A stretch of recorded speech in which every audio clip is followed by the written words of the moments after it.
10 or 12 years. And to host you in the United States is a great honor and a pleasure, particularly as it relates to our summit today and for the APEC leaders meeting this week. Look, this time of year, about a year and a day ago, we met in Bali on the sidelines of the G20.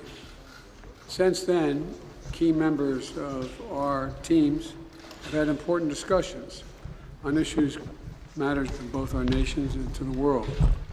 But as always, there is no substitute to face-to-face discussions.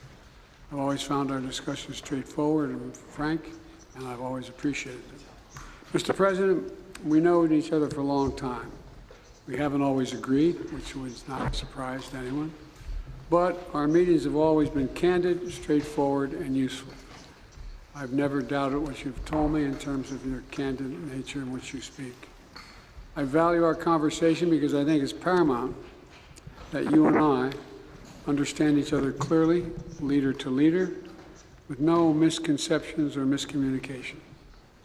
We have to ensure that competition does not veer into conflict, and we also have to manage it responsibly, that competition. That's what the United States wants and what we intend to do. I also believe it's a world wants for both of us, candid exchange. We also have a responsibility to our people and the work in the world to work together when we see it in our interest to do so. And the critical global challenges we face, from climate change to counter-narcotics to artificial intelligence, demand our joint efforts.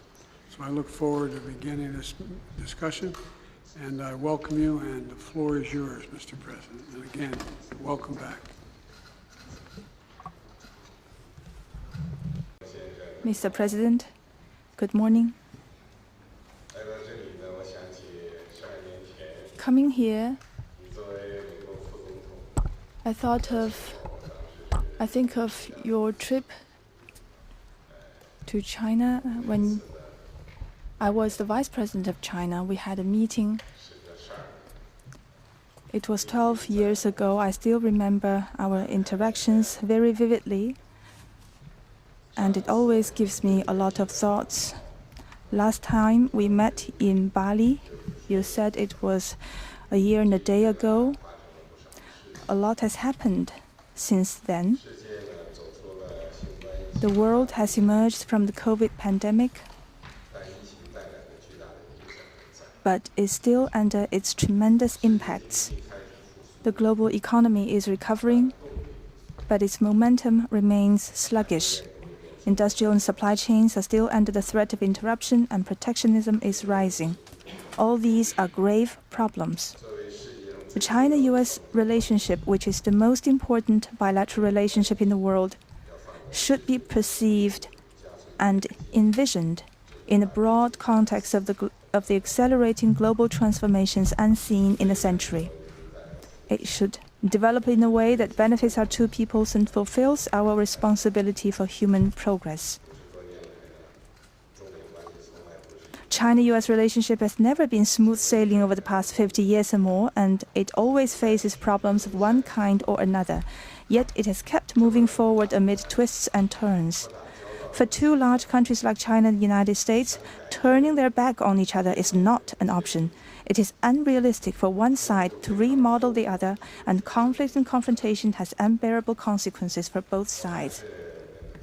I'm still of the view that major country competition is not the prevailing trend of current times and cannot solve the problems facing China and the United States or the world at large. Planet Earth is big enough for the two countries to succeed, and one country's success is an opportunity for the other. It is an objective fact that China and the United States are different in history, culture, social system, and development path. However, as long as they respect each other, coexist in peace, and pursue win-win cooperation, they will be fully capable of rising above differences and find the right way for the two major countries to get along with each other. I firmly believe in the promising future of the bilateral relationship. Mr. President, you and I, we are at the helm of China-US relations.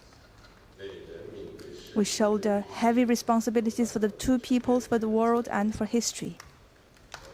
I look forward to having an in-depth exchange of views and reaching new understandings with you on strategic and overarching issues critical to the direction of China-US relations and on major issues affecting world peace and development. I wish to